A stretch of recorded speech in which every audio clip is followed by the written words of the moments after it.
Bienvenue à tous pour cette longue journée, hein, cette longue journée des communautés sur Azure. Et donc, là, on est ensemble pour à peu près 3 quarts d'heure pour parler de sécurité dans Azure avec, voilà, le titre de la session, hein, c'est que les SecOps, donc l'équipe de sécurité opérationnelle, soit vous le savez, soit vous le savez pas, mais en gros, c'est juste partir du principe que dans Azure, il y a tout ce qu'il faut, pour garantir, pour sécuriser, tous les environnements, et donc du coup mettre à disposition, des SecOps tous les outils, nécessaires pour pouvoir sécuriser tout ça. Donc, ouais, petit rappel, donc moi je suis François Berenguer, je travaille pour une société qui s'appelle Progelis, directeur des opérations pour le Sud. J'anime aussi une communauté, qui s'appelle Azure et DevOps User Group, qui est basée à Aix-en-Provence. Donc vous avez mon compte Twitter et je suis MVP, depuis maintenant un bon paquet d'années, et donc, en ce moment sur Azure. Donc, l'agenda, on va rapidement, passer sur les concepts et on va voir en définitive, les différents items, hein, qu'il faut traiter lorsqu'on veut parler de sécurité et surtout comment on va pouvoir faire tout ça dans Azure. Donc les identités, les accès, les flux, les outils. Le premier constat, quand on parle sécurité et quand on parle donc, défense en profondeur ou même maintenant on commence à parler de zéro trust, sur cette slide-là, on voit qu'on a différents items, qu'il va falloir traiter systématiquement lorsque l'on fait de la sécurité. On va avoir évidemment tout ce qui est gestion des identités et des accès, sécurisation, des applications et des données, sécurisation du réseau, tout ce qui est, protection contre les menaces et aussi, finalement, tous les outils qui vont nous permettre de manipuler tout ça. Et ce que l'on va voir, c'est que, dans Azure, on va retrouver toutes ces briques-là. On va retrouver toutes ces briques-là, on va les retrouver avec, différents niveaux de configuration, mais non seulement on va être capable de sécuriser, nos environnements, que ce soit donc en termes de qui, doit accéder à mes ressources et de quelle manière. On va pouvoir sécuriser aussi, les données et on va pouvoir sécuriser les flux.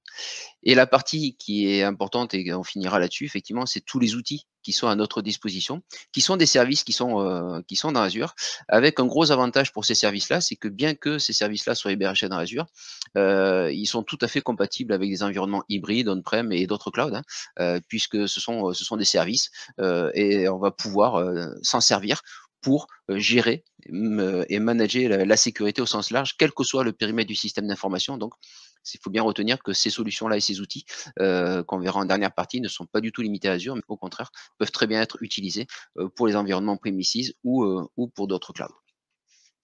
Donc la première partie, dont on va parler, ça va être, la partie identité. Mais avant de parler de la partie identité, j'aime bien toujours démarrer avec cette slide-là, qui permet de bien repositionner, les tenants et les aboutissants lorsqu'on va utiliser les clouds Microsoft. Donc que ce soit Office 365, Dynamics ou Azure. Avec le cœur principal, on va dire, de tous ces environnements, c'est ce qu'on appelle le tenant. Donc ce tenant, d'accord, donc c'est un service Azure Active Directory, c'est lui qui va gérer toutes les identités. Et c'est via les identités qui sont dans ce tenant-là que du coup, des utilisateurs vont pouvoir aller consommer des services SaaS de type Office 365, mais aussi on va venir ici rattacher nos souscriptions Azure de manière à ce qu'elles bénéficient, du même annuaire qui est ici. Donc ça, au sens souscription Azure, ça va permettre quoi? Ça va permettre donc de gérer, des utilisateurs avec leur identité, avec leurs accès, pour qu'ils puissent venir manipuler les ressources dans Azure. Donc manipuler des ressources dans Azure, ça va être le fait de pouvoir créer des ressources, donc, évidemment, des machines virtuelles, mais ou des services PaaS ou, des environnements, Kubernetes ou des objets d'IA ou ce genre de choses-là. Et ça va être donc cette possibilité-là de pouvoir les créer, les manager, et de pouvoir gérer tout leur cycle de vie. Donc on pourra faire ça en rattachant notre souscription ou nos souscriptions à, cet annuaire global ici, qui est, Azure Active Directory. Après, on pourrait très bien imaginer avoir des souscriptions, elles, qui disposent de leur propre annuaire. D'accord? Donc ça, on peut faire ça dans des environnements, par exemple, lorsqu'on va se retrouver sur des environnements de dev test ou des environnements de formation, où on ne souhaite pas forcément, rattacher, les utilisateurs sur, l'annuaire principal de l'entreprise. On peut très bien imaginer donc que ces diverses souscriptions aient leur propre annuaire. Donc ça veut dire quoi? Ça veut dire qu'en termes de gestion des identités, gestion des accès, pour nos souscriptions Azure, en définitive, tout va venir se faire ici, au niveau de notre tenante, Azure Active Directory. Petit rappel aussi sur la hiérarchie et l'organisation des ressources et des différents composants dans Azure. Donc, la ressource, c'est ce que l'on va créer. D'accord. Donc, on prend souvent le cas simple à illustrer qui est la machine virtuelle avec tous les composants qui sont nécessaires pour ma VM. Donc, on va parler de disque, on va parler d'interface réseau, on va parler de tout un tas de choses comme ça.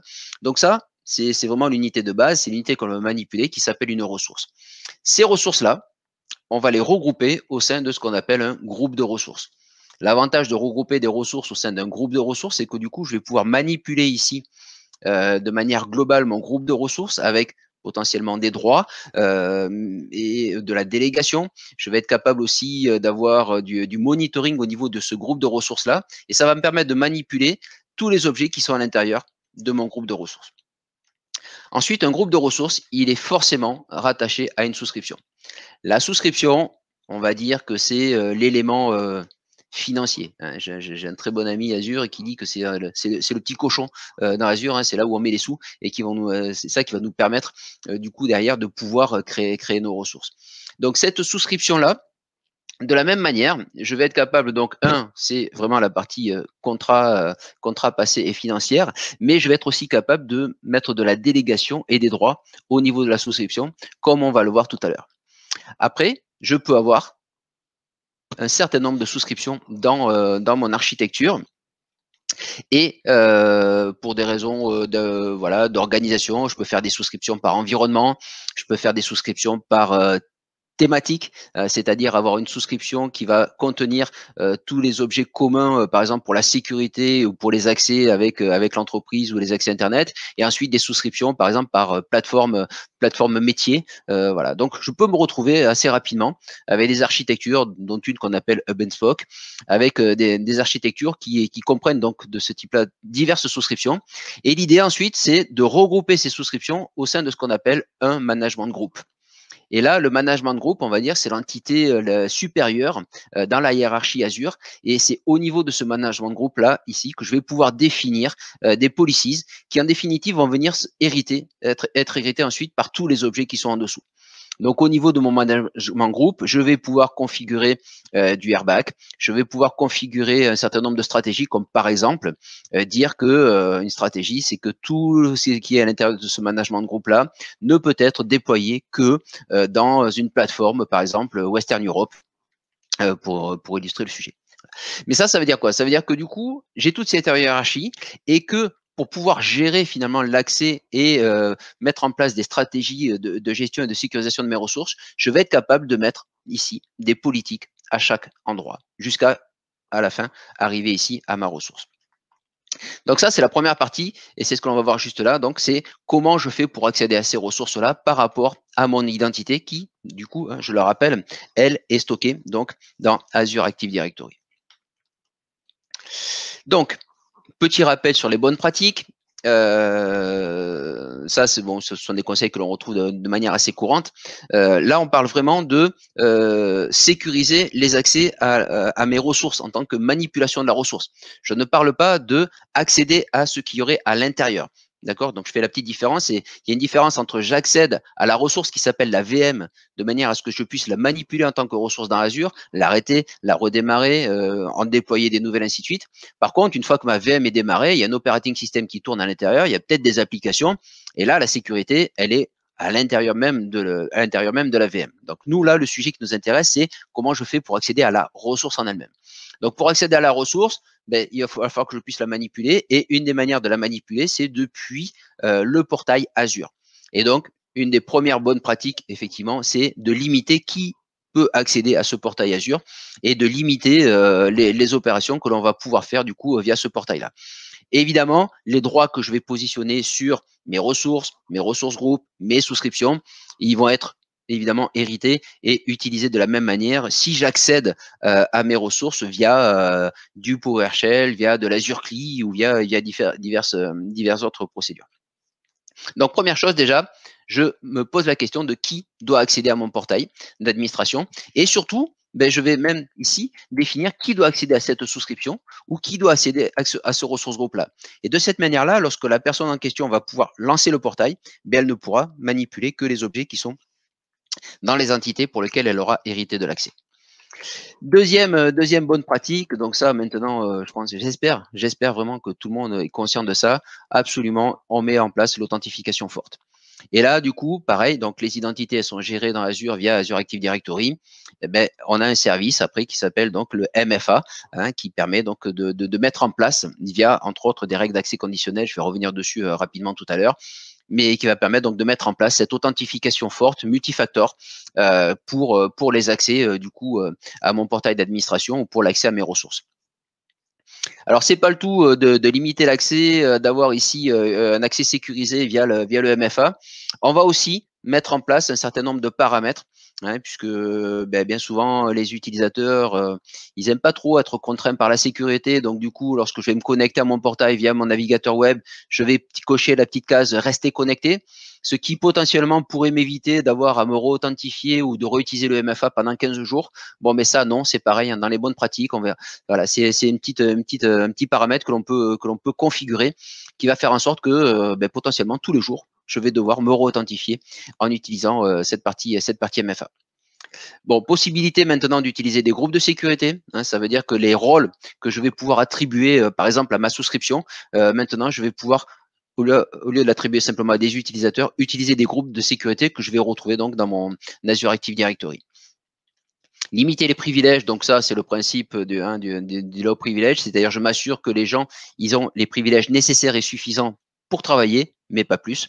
Voilà. Et surtout, parmi les bonnes pratiques, j'ai ici toute cette partie audit et revue.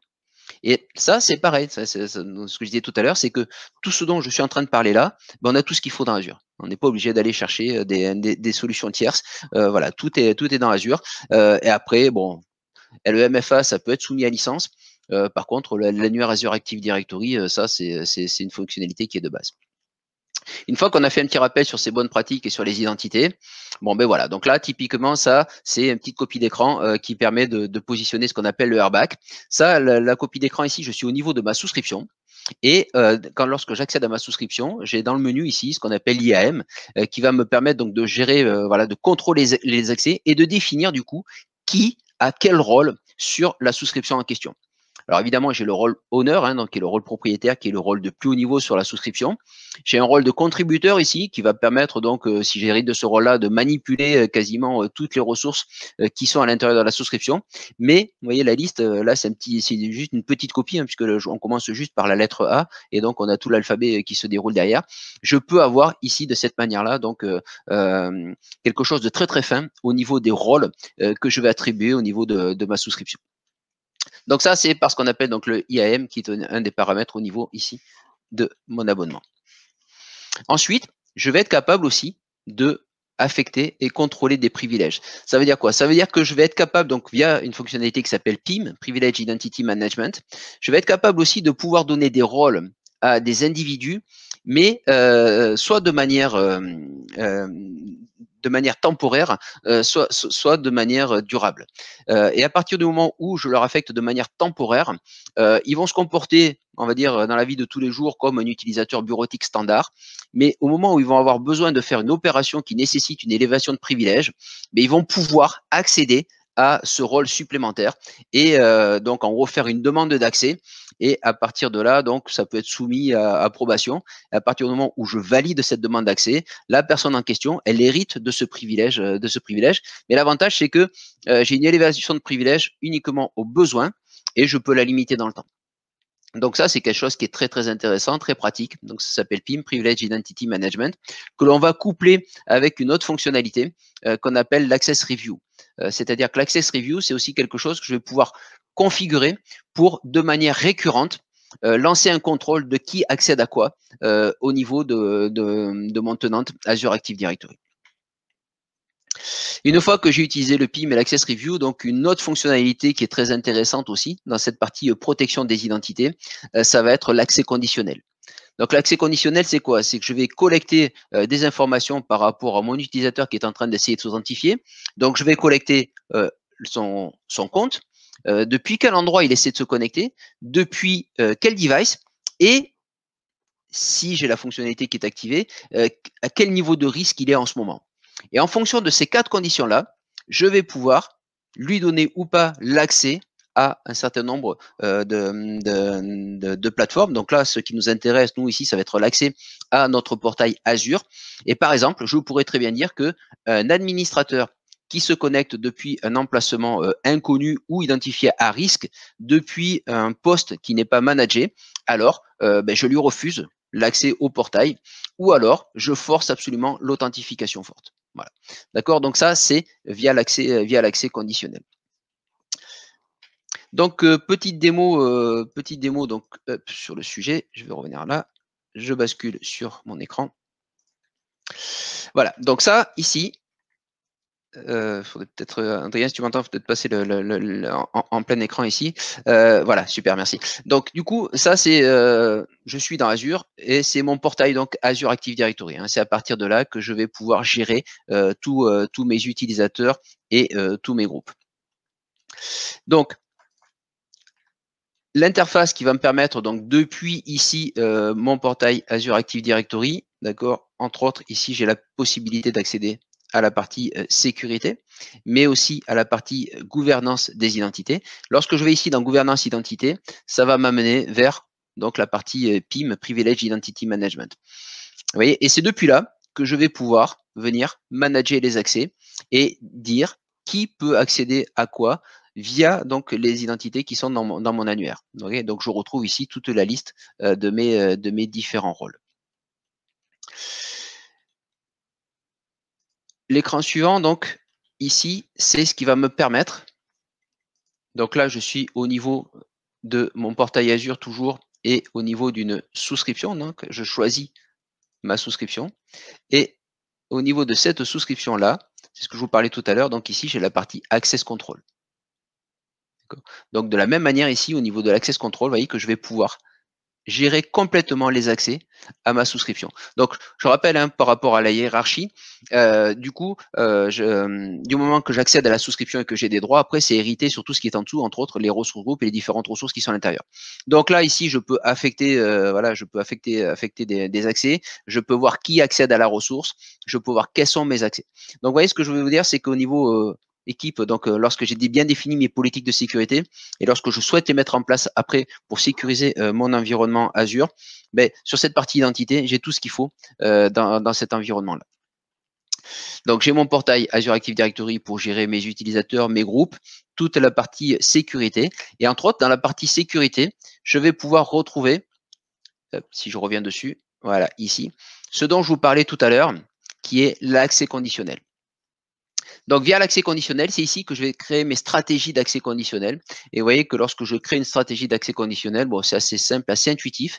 Je vais rentrer ici des différents critères. Donc, à quel utilisateur ça va s'appliquer, à quel type d'application ça va s'appliquer, est-ce que j'ai des conditions particulières.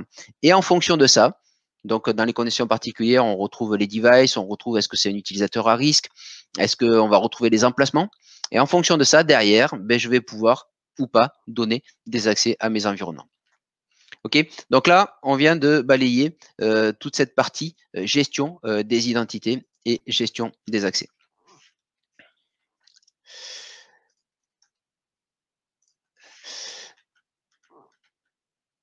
Alors, concernant maintenant, une fois que j'ai réussi à gérer mes identités et que je sécurisais cette partie d'identité, donc je rappelle, hein, les identités, c'est vraiment le cœur, le truc principal lorsqu'on parle de sécurité.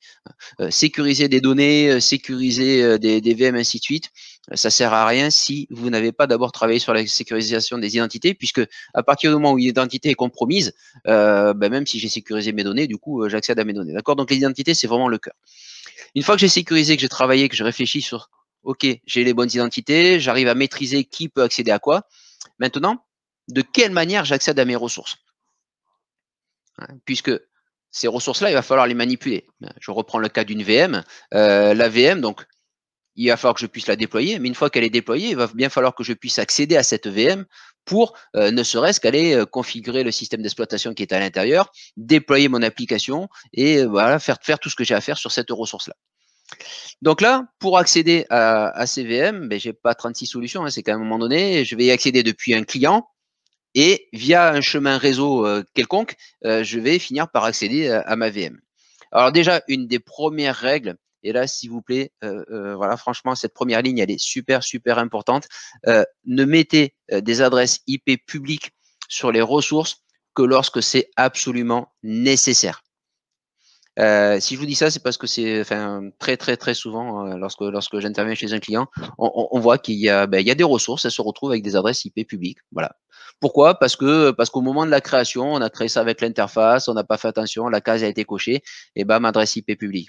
Cette adresse IP publique, là, du coup, c'est vraiment un point d'entrée. Je vais vous montrer un petit exemple tout à l'heure. J'ai une VM qui est dans ce cas-là, mais je l'ai fait exprès pour vous montrer un petit peu les conséquences. Et là, j'en suis aujourd'hui à plus de 10 000 tentatives de connexion sur cette machine-là, alors qu'elle a juste été installée avec une adresse IP publique. Donc ça, première chose, première bonne pratique, une adresse IP publique, vraiment quand c'est absolument nécessaire.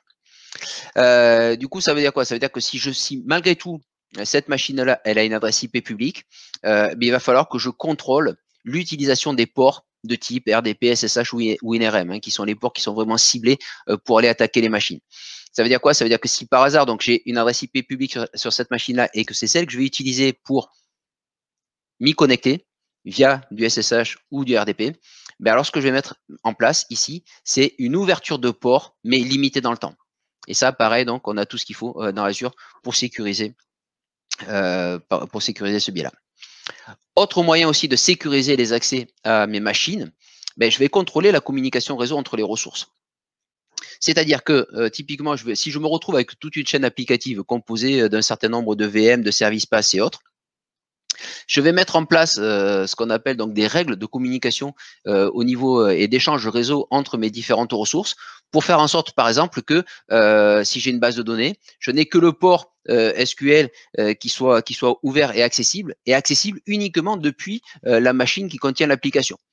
C'est-à-dire que ce port-là, il ne pourra pas être accessible depuis d'autres environnements. Donc, globalement, ça passe par un mécanisme de firewall que je vais mettre au sein de chaque ressource. Dans Azure, c'est ce qu'on appelle des NSG, des Network Security Group, que je vais pouvoir configurer. Et du coup, pour pouvoir accéder à ces fameuses machines-là, pour pouvoir les manipuler, vu qu'elles n'ont pas d'adresse IP publique, il va bien falloir que je puisse y accéder depuis l'intérieur. Mais depuis l'intérieur, ça voudrait dire quoi? Ça voudrait dire éventuellement monter un VPN global et qui ensuite me donne l'accès à toutes les machines, mais ça c'est pas très sécure, hein, parce que le VPN c'est le principe du tunnel. Le tunnel c'est bien, ça me permet d'encrypter, mais si j'arrive à rentrer dans un bout du tunnel, je vais ressortir de l'autre côté sans problème.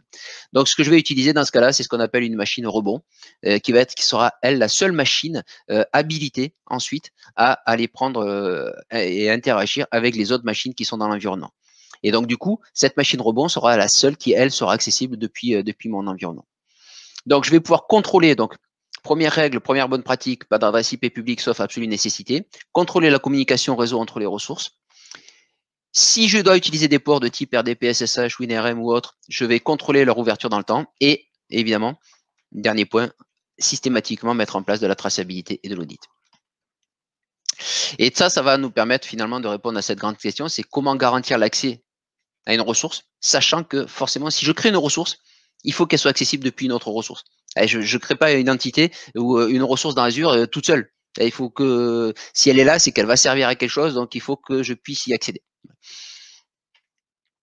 Donc pour faire ça, je vous en ai parlé donc du coup sur utilisation éventuellement. Donc ça c'était le discours. Donc VPN, adresse IP publique, je m'étends pas là-dessus.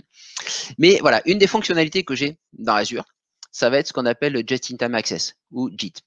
Ça, c'est une fonctionnalité qui se configure depuis Security Center. Et donc, toutes les ressources que je vais avoir dans Azure, donc mes VM, qu'elles soient Windows ou Linux, je vais venir les protéger par cette partie JIT. Et en gros, ce que je vais faire, c'est que ça va automatiquement venir configurer les ports et l'ouverture des ports sur mes VM pour que par défaut, ils soient fermés. Et si j'ai besoin d'y accéder en mode remote, alors je vais faire comme ce qui est marqué ici, c'est-à-dire que je vais faire une demande d'accès. Et si je suis habilité à ce moment-là, je vais recevoir l'accès et je vais pouvoir de cette manière-là me connecter à ma VM. Donc ça, c'est quelque chose qui, d'ailleurs, vous verrez quand on lance le Security Center dans le Secure Score, c'est une des choses qui arrive tout de suite, sécuriser vos VM via cette partie Just-in-Time Access. Donc, la machine de rebond, j'en ai parlé vite fait tout à l'heure. Dans une infrastructure de ce type-là, d'accord, donc ici, j'ai mes différentes VM qui hébergent un certain nombre de sites. Mais ce qui va se passer, c'est que lorsque je suis ici en administrateur, via cette partie Just-in-Time Access, je vais accéder à un réseau et ce réseau va me donner l'accès à ma machine de rebond. Et cette machine de rebond, et elle seule, me permettra ensuite de pouvoir accéder à mes autres machines de type web, base de données ou autre. Donc ça, je reviendrai tout à fait à la fin.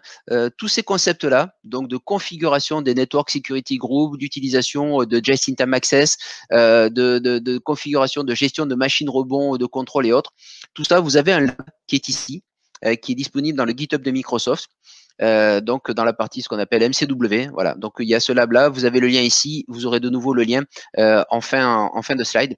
Si le sujet vous intéresse, je vous encourage vivement à dérouler ce lab là. Il y a tout un tas de concepts qui sont très sympas sur comment sécuriser mon environnement et un petit peu qui va résumer tout ce qu'on est en train de se dire aujourd'hui. Dernier point sur comment accéder à mes machines. Donc, on a vu que si je voulais y accéder en RDP ou en SSH, un des moyens, c'est si jamais j'ai une adresse IP publique, je sécurise via le Just-in-Time Access. Si je veux y accéder depuis l'interne, j'y accède depuis une machine de rebond. Un autre moyen de pouvoir accéder, donc, c'est utiliser une fonctionnalité qui est dans Azure qui s'appelle Azure Bastion. Donc là, Azure Bastion, donc c'est un service qui est Service Pass, hein, qui est disponible dans Azure. Et via cet Azure Bastion, depuis mon portail Azure et en TLS, je vais directement me connecter à mon Bastion et c'est ce Bastion-là qui va me permettre d'accéder à ma VM.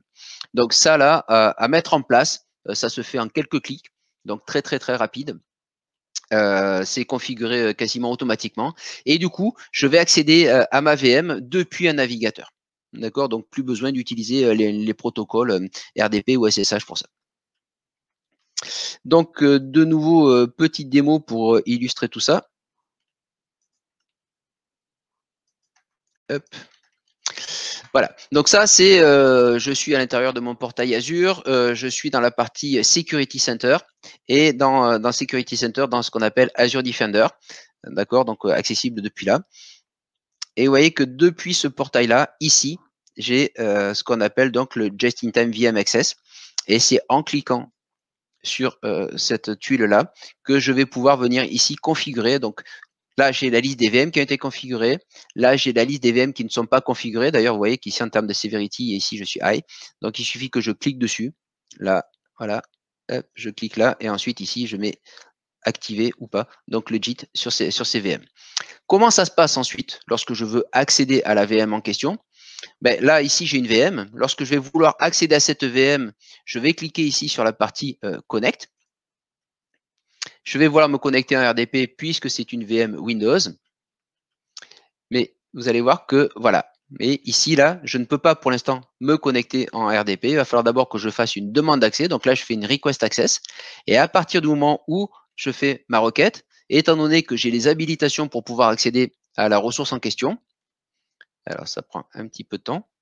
Voilà, ça y est, c'est bon. Voilà, maintenant, ici, je peux utiliser le fichier RDP. Alors, il faut que j'attende 5 à 10 secondes à peu près hein, avant de pouvoir utiliser cette connexion-là. Mais voilà, là, du coup, cette machine-là, elle a une adresse IP qui est publique. J'ai besoin d'y accéder à RDP, mais les ports RDP, SSH, WinRM sont fermés par défaut. Et là, je viens juste de l'ouvrir pour une durée qui a été paramétrée. Donc, on peut paramétrer 1 heure, 2 heures ou 3 heures. Ce qui veut dire que lorsque je vais avoir terminé mes manipulations, automatiquement, une fois que le délai est arrivé à échéance, automatiquement, le port va de nouveau être fermé. Donc ça, c'était pour, je vous ai montré donc comment configurer le just-in-time, le résultat lorsqu'on utilise ça depuis un poste. Dernière chose que je vais faire ici, c'est vous montrer donc cette partie Bastion. Donc lorsque je déploie le Bastion, là je suis à l'intérieur de mon ressource group. Donc vous voyez ici, hein, j'ai un objet qui s'appelle Bastion.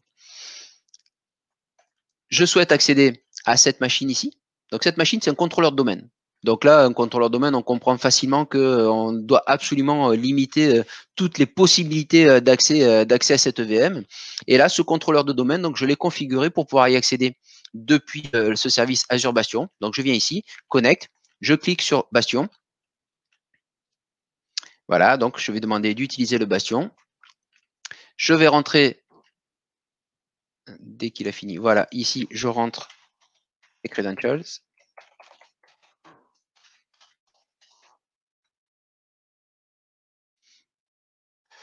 Voilà, et là, depuis directement mon navigateur, ben, je suis à l'intérieur de ma VM. En plus, vous voyez, c'est très très rapide, c'est très très fluide à l'intérieur. Voilà.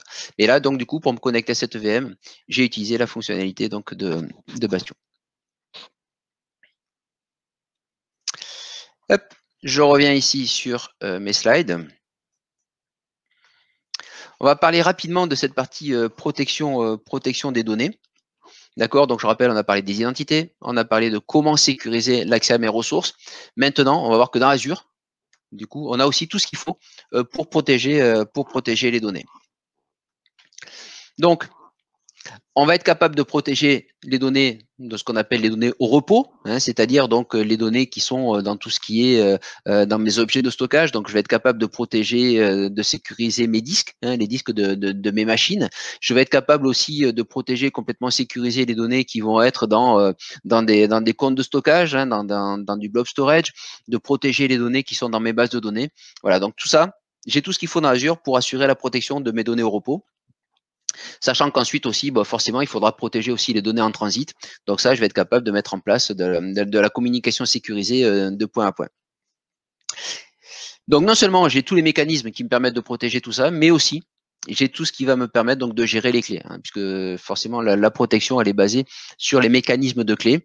Et pour tout ça, donc, ben, dans Azure, j'ai un service qui s'appelle Azure Key Vault, qui va être, on va dire, le service qui va me permettre, hein, c'est le maître des clés, qui va me permettre de stocker les clés, de stocker les secrets aussi, de stocker les chaînes de connexion sécurisées à mes bases de données. Voilà, je vais pouvoir mettre tout ça donc dans ce Key Vault, dans ce coffre-fort, de manière à pouvoir ensuite ben, disposer d'un environnement sécurisé pour pouvoir manipuler toutes mes clés. Par exemple, si on parle des certificats ou si on parle des clés, ces clés-là peuvent être générées depuis Key Vault, mais on a aussi la possibilité de générer ses propres clés et de venir les déposer dans du Key Vault. D'accord? Donc ça, typiquement, hein, dans des environnements très sécurisés, on a des clients qui travaillent avec des boîtiers HSM, qui génèrent leurs propres clés. Ensuite, on prend cette clé-là et on vient la mettre dans Key Vault, de manière à ce que ce soit utilisé derrière par les services Azure pour qu'on puisse les protéger. Donc juste petite introduction, je n'irai pas plus loin sur cette partie chiffrement, mais il faut juste savoir que du coup, on a un mécanisme de chiffrement pour d'encryption des données via les clés, d'accord. Donc c'est ce qu'on appelle le DEK, donc le Data Encryption Key. Mais il faut savoir qu'ensuite les clés elles-mêmes sont aussi cryptées. Donc on a un autre système qui s'appelle le KEK, donc le Key Encryption Key. Donc je crypte avec des clés mes données, mais les clés que j'utilise elles-mêmes sont cryptées et ensuite elles sont gérées dans cette partie Key Vault, avec justement derrière un lien avec mon environnement Azure Active Directory. Voilà. Donc, j'irai pas plus loin sur cette partie données parce que ça pourrait faire l'objet d'une session à part entière. Mais vu le temps qui nous reste, on va passer directement à la partie outillage. Pourquoi cette partie outillage elle est importante? Parce que c'est bien de disposer de tout un tas de systèmes. Donc on a vu identité, on a vu les accès, on a vu les données, mais derrière, hein, si je rappelle le titre de la session, c'est pour les SecOps, hein, c'est ces équipes ici de sécurité opérationnelle. Il y a vraiment tout ce qu'il faut dans Azure. Et parmi tout ce que l'on va retrouver, ça va être les outils qui vont nous permettre de, voir si on a des menaces, des menaces actuellement, quel niveau de menace, quelle étendue, si éventuellement j'ai des incidents de sécurité, et si j'ai des incidents de sécurité, ben, de pouvoir mener toutes les investigations nécessaires pour ben, voir quel est le périmètre, on va dire, de l'incident, hein, quels ont été les utilisateurs touchés, les machines ou les services qui ont été touchés, mais aussi de remonter dans le temps pour savoir tout ce qui s'est passé, donc avoir tout l'historique, et puis de manière derrière à pouvoir déclencher des opérations de rémédiation. Et on va voir aussi que je vais avoir la possibilité de déclencher des opérations en réponse à des événements. D'accord? Donc cette partie outils, pour ça, on va utiliser trois outils. On va utiliser donc Azure Security Center. On va utiliser un autre outil qui s'appelle Azure Log Analytics. Et le dernier outil donc qui est Azure Sentinel. Donc Security Center, il y a un nom qui vient d'apparaître assez récemment, donc avec la partie Azure Defender. Cette partie Security Center, c'est la solution dans Azure qui va me permettre de voir si tout ce que j'ai déployé dans Azure, ça respecte les bonnes pratiques, Ça va me permettre de voir aussi ce qu'on appelle donc le regularity compliance, c'est savoir si ce que j'ai déployé c'est compatible avec des normes de type ISO 2701, de type CIS par exemple, et où je me situe par rapport à ces normes-là et à ces bonnes pratiques, quelles sont les actions que je vais devoir mener pour monter mon score. Et puis, ça va aussi me permettre, via la partie Azure Defender, donc on a vu tout à l'heure, ça va me permettre de configurer le Just-in-Time Access, mais c'est aussi ce qui va me permettre déjà de pouvoir collecter un certain nombre d'alertes de sécurité. Voilà, d'accord. Donc, Azure Security Center, Azure Defender, voilà, c'est vraiment sur cette partie compliance. Est-ce que je respecte les bonnes pratiques en termes de sécurité sur mes environnements? Deuxième outil que l'on va utiliser, donc Azure Log Analytics. Donc Azure Log Analytics, ça s'appuie, donc c'est ce qu'on appelle un puits de log. Hein. Et dans Azure, on appelle ça un Azure Workspace. En gros, c'est un environnement dans lequel je vais injecter tout un tas de logs qui peuvent venir d'endroits divers et variés. Et évidemment, de toutes mes ressources qui sont dans Azure, mais aussi de ressources diverses qui pourraient être on-premises, donc ça pourrait être mes contrôleurs de domaine qui sont dans mon data center local. Ça pourrait être les logs de mes devices réseau. Ça pourrait être les logs de mon environnement VMware. Ça pourrait être des logs aussi qui arrivent d'un autre cloud. Voilà. Donc, je peux avoir un ou plusieurs puits de logs, puisque lorsqu'on raisonne de ce type-là, on se pose la question de savoir s'il faut un ou plusieurs workspaces. J'ai le cas chez un client où, par exemple, on a des équipes donc on a vraiment des squads, hein, ils sont organisés en mode agile, donc des squads qui ont la responsabilité de A à Z de la chaîne applicative, avec à l'intérieur donc des devs, des ops et une équipe sécu. Donc tout ça, cette squad-là est en charge complète de toute la chaîne applicative. Donc du coup, ils ont un workspace par squad. Voilà. Donc je peux en avoir plusieurs, d'accord. Et surtout, je vais avoir la possibilité, via un langage de requête, donc KQL, donc Custom Query Language, d'aller faire des requêtes sur ici tous les logs à ma disposition. Et je vais même être capable de faire des requêtes qui vont se répandre sur plusieurs workspaces. D'accord. Donc ça, c'est pratique lorsque j'ai plusieurs workspaces dans mon environnement. Mais sur un niveau au-dessus aussi, après, si on est un service provider, je vais être capable de pouvoir fournir ce service-là pour X clients. Donc Azure Log Analytics qui va me permettre donc de collecter tout un tas de logs et derrière de pouvoir faire des requêtes.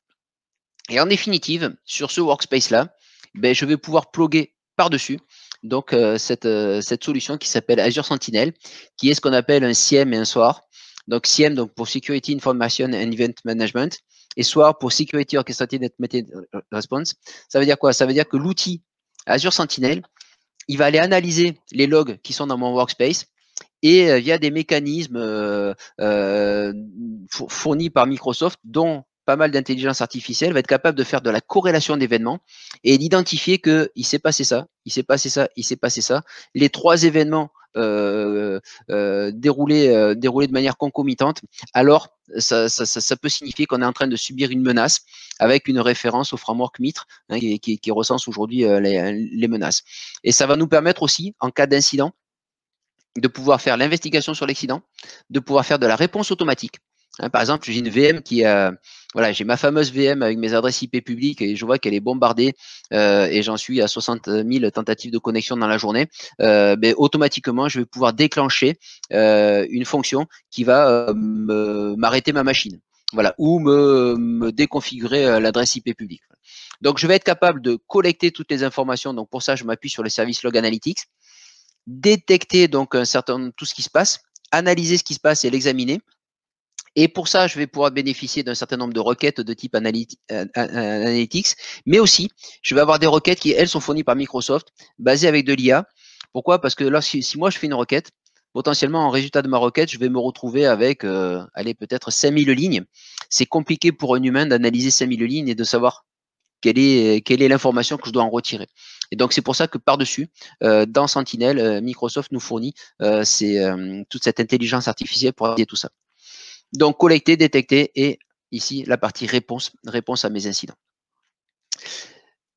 Même chose, donc, petite démo par rapport à ces environnements. Hop, je suis allé un peu trop loin.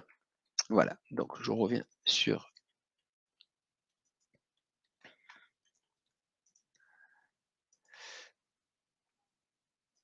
Voilà. Donc ça, Azure Security Center.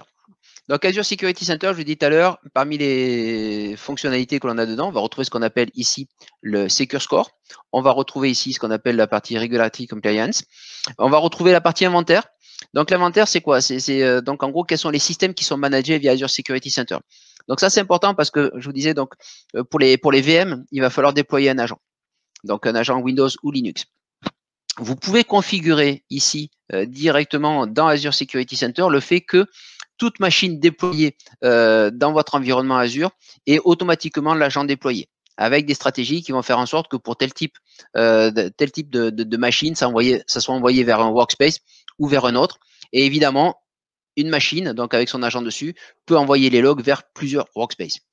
Mais après, vous avez la possibilité aussi de pouvoir télécharger les agents et les déployer ensuite sur vos environnements Windows et Linux, entre autres sur vos environnements qui seront on-premises. Donc le Secure Score, bon, c'est un Secure Score traditionnel. Hein. On va retrouver où on en est par rapport à toutes les bonnes pratiques. Donc je choisis ici ma souscription. J'ai un score qui est de 44%. Voilà. Et donc, ben là, je vais retrouver tous les bons conseils qui vont me dire voilà tout ce que j'ai à faire dans l'ordre et surtout de quelle manière ça peut venir ici augmenter mon score. Donc un Secure Score assez traditionnel. Chose qui est intéressante et qui nous est souvent demandée du coup, c'est ok, j'ai déployé une infrastructure. Par contre, est-ce que je suis conforme avec par exemple la norme ISO 27001? Ben à ce moment-là, lorsque je vais venir ici cliquer sur cette tuile-là, ben voilà, ici, je vais avoir la norme ISO 27001 et du coup, ben, je sais toutes les opérations que j'ai à faire et je sais à quel endroit je ne suis pas conforme. Donc, par exemple, ici, j'ai un problème de conformité avec la partie network. D'accord? Voilà. Et si je clique après ici sur cette ligne-là, ça va m'amener directement sur l'interface sur comment configurer mon environnement. Voilà, donc ça, c'est la partie Azure Security Center. Petite introduction et présentation rapide. La partie log Analytics, donc ça, comme je vous dis, c'est la partie qui va recueillir tous mes logs. Donc ici, sur la gauche, je vais retrouver ce qu'on appelle le schéma. Donc en gros, ce sont tous les logs qui sont collectés dans cet environnement-là. Donc vous voyez que j'en ai quand même pas mal. Et c'est à partir de là que je vais pouvoir faire mes requêtes. Donc pour créer une requête, j'ai mon interface ici de requête dans laquelle je vais venir rentrer les requêtes via le langage KQL et ensuite je vais venir exécuter la requête. Le résultat de la requête, je vais le retrouver dans le tableau qui est ici dessous et je vais pouvoir ici, par exemple, appliquer des filtres sur ce résultat-là, mais je vais pouvoir aussi enregistrer ma requête et je vais pouvoir, si ça m'intéresse, exporter le résultat de ma requête soit en forme CSV ou l'exporter vers du Power BI. D'accord? Donc, pour entrer une requête, voilà, donc là, ici, par exemple, je lui demande de m'afficher la liste de tous les événements, donc toutes les alertes de sécurité que j'ai dans mon environnement. Est-ce que ça va marcher? Voilà. Donc ça, c'est le résultat que je retrouve ici. Voilà. Donc la liste de toutes de mes alertes de sécurité sur mon environnement. Après, je peux évidemment rentrer des requêtes un peu plus élaborées de type affiche-moi la liste de tous les événements de type 4625. D'accord? Donc je rappelle 4625, ce sont les erreurs d'ouverture de session. Donc là, ici, je rentre le log sur lequel je fais ma requête. Et ici, je vais avoir des clauses qui vont me permettre de filtrer mon résultat. Donc des clauses aware classiques. Donc là, je lui demande, envoie-moi la liste des événements de la semaine pour l'event ID 4625 et le résultat, tu me le regroupes par computer. Donc si j'exécute cette requête-là, voilà, donc ici je vais avoir un petit résultat qui me montre qu'en définitive, voilà, j'ai une machine, cette machine-là ici qui s'appelle MSDN Win 10. Pour l'instant, j'ai 8227 tentatives de connexion qui ont échoué.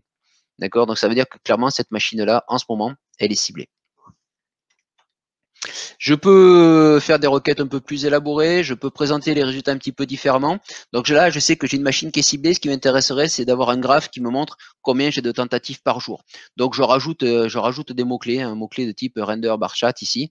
Voilà. Et si j'exécute cette requête, Voilà, donc là, ça c'était le 2 décembre, ça c'est le 3 décembre. Donc vous voyez que la machine, je l'ai allumée il n'y a pas longtemps. D'accord. Donc à partir du moment où elle a été identifiée sur le net, et là elle commence à vraiment être voilà. Donc j'en suis à 7000, mais si je la laisse tourner encore comme ça avec cette adresse IP publique non protégée, rapidement la semaine prochaine, j'aurai très certainement des tentatives de connexion aux alentours de 40 ou 50 000. Dernière chose que je voulais vous montrer, donc cette partie Azure Sentinel, donc qui est le SIEM.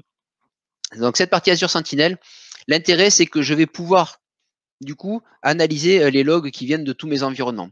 La première chose que l'on utilise lorsque je déploie Azure Sentinel, c'est la partie Data Connector. Et via cette partie ici, Data Connector, c'est là que je vais configurer donc tous les connecteurs pour aller ici collecter toutes les informations. Donc évidemment, je retrouve des environnements Microsoft, mais je vais aussi retrouver voilà, des environnements d'éditeurs tiers. Donc je retrouve du Citrix, je retrouve du Checkpoint, je retrouve du Cisco, du F5, voilà, du VMware. Donc c'est à partir de là que je vais pouvoir configurer ces environnements-là pour venir récupérer les données. Une fois que les données elles sont dans mon puits de log, ben, elles vont être analysées et potentiellement ici, ben, je vais pouvoir retrouver mes incidents, mes divers incidents de sécurité qui vont apparaître là. Et ensuite, ben, lorsque je vais sélectionner un incident de sécurité, donc vous voyez que j'en ai quelques-uns qui sont voilà, par exemple ici j'ai du PS exec, j'ai de la tentative de code malicieux, j'ai de la, voilà, donc évidemment ce sont des incidents de sécurité que j'ai générés hein, pour histoire d'avoir quelque chose à montrer. Et là après sur la partie droite ici, je vais avoir cette partie investigation. Ça sera la dernière chose que je vais vous montrer puisque je crois qu'on est arrivé en limite de temps. Voilà, donc cette partie investigation avec un graphe hein, qui va me permettre de voir là ici, j'ai l'incident en question, j'ai tous les objets qui sont associés à cet incident. Donc je retrouve le poste, je retrouve l'action qui a été faite, je vais retrouver mon utilisateur et du coup je peux voir aussi si est-ce que j'aurai d'autres incidents de sécurité associés à cet utilisateur-là et du coup il va me les chaîner dans le graphe et me montrer si cet utilisateur Jeff il a déjà été utilisé pour d'autres voilà, d'autres actions. Donc on voit qu'il y en a d'autres. D'accord. Donc on voit que cet utilisateur-là, finalement, hop, il a été utilisé pour d'autres choses. Hein. Voilà. D'accord. Donc c'est à partir de là que je vais pouvoir, mener mes investigations, mais surtout que je vais pouvoir aussi éventuellement donc partir à la chasse, c'est-à-dire lancer des requêtes pour mesurer ce qui s'est passé un peu plus dans mes environnements. Voilà. Et puis après, je vais pouvoir aussi déclencher ce qu'on appelle des playbooks, donc qui vont être des opérations en réponse. Voilà. Donc on a fait un petit peu le tour de tout ça. Hop, je vais rapidement repartir sur mes slides. Donc, si vous souhaitez aller plus loin par rapport à tous ces sujets-là, je vous ai mis le lien donc vers un lab qui est franchement voilà qui vous montre un petit peu tous les sujets que j'ai évoqués avec vous là. Vous y allez, c'est sur les GitHub Microsoft. Il y a tout ce qu'il faut pour l'installer. Il vous faut une souscription Azure, mais ça peut être fait avec une des souscriptions free ou avec un petit abonnement MSDN. Hein, ça consomme pas trop cet environnement-là. Il y a le modèle, le template qui vous permet en un clic de déployer tout l'environnement et ensuite ben, vous déroulez le lab. Autre lien qui peut être intéressant ici, c'est tout ce qu'on appelle les parcours modules d'apprentissage donc proposés par Microsoft. Donc là, on en a pas mal hein, qui parlent de la sécurité. Et entre autres, un petit dernier là, c'est toute la partie Azure Sentinel. Donc ça y est, on a un module d'apprentissage ici pour Azure Sentinel. Voilà. Donc en conclusion, ben, si on reprend ce qu'on avait dit au début, hein, qui est le truc qui est de dire vous avez tout ce qu'il faut. Hein, du moment qu'on veut parler sécurité, on a tout ce qu'il faut dans Azure pour protéger nos environnements. On va avoir tout ce qu'il faut, que ce soit pour la partie gestion des identités, des accès, sécurisation des données, sécurisation des réseaux et des flux de communication. Et puis ici, ben, tous les outils qui vont bien, sachant que les outils ici donc de protection contre les menaces et les suites de sécurité, ben, ces outils-là fonctionnent très bien aussi pour des environnements hybrides, hein, puisque j'ai dit, après je peux pousser des agents, je peux aller collecter des logs, et donc ça peut très bien marcher, ce n'est pas du tout réservé à ceux qui y a dans Azure. Mais la bonne nouvelle, hein, c'est le message du jour, c'est de se dire que voilà, ok, si je fais partie, et si je focus sur la sécurité dans Azure, ben, en définitive, j'ai tout ce qu'il faut pour pouvoir traiter tout ça. Voilà, donc s'il y a quelques questions, je vais tenter d'y répondre.